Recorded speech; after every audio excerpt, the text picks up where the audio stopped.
Okay, I'm going to kind of follow through on making my own ribs. I'm starting with basically doing a salt process. Salt, garlic powder, black pepper. But the salt I'm going to use is a cherrywood smoked salt, which I'm grinding down to make it finer. I'll put a light layer on top of the ribs to start with. And what I'm going to do is put the cherry salt, black pepper, garlic powder. I'm going to let it sweat for 15 to 20 minutes before I do anything else. The cherry wood will give it a little bit of that smoked flavor right off the bat. So these are my pork side ribs, which I've taken the membrane off the back, taken off some of the fat, and just to show you, here's some of the ingredients I'm going to mix together to make my eventual rub. I put a lot of different ingredients in to give it a really nice taste. The onion powder accents the garlic powder, and they balance one another off. A little bit of smokiness coming from the cumin, a little bit of heat from the chili and cayenne, not a lot. I do put a couple of ingredients in, like ground pepper and dry mustard.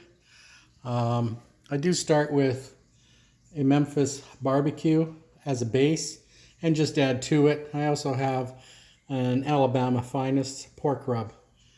So let me get started. As I say, I'm going to sweat these for about 15 to 20 minutes with salt, garlic, and black pepper.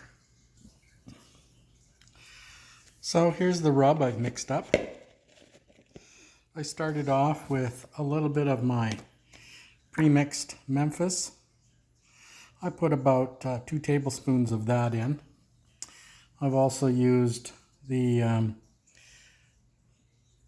Southern pork rub, 2 tablespoons of that. And then I added in about a half a teaspoon of cinnamon, a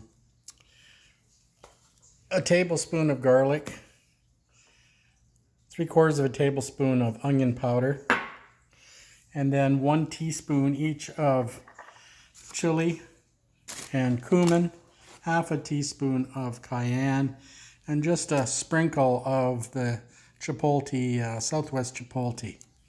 And again, I'll put that on as a dry rub. I've put no sugar in this at this point. My plan is to put the rub on and have them season in the rub overnight before I cook them tomorrow. Okay, it's been about 20 minutes now, and you can see that the ribs are starting to sweat themselves with the salt, garlic, and pepper on there. And what I'm going to do now is just add to the top of that my dry rub on both sides, and then I'll wrap it in saran and pop it back in the fridge to season overnight, and we'll do part 2 tomorrow. See you then.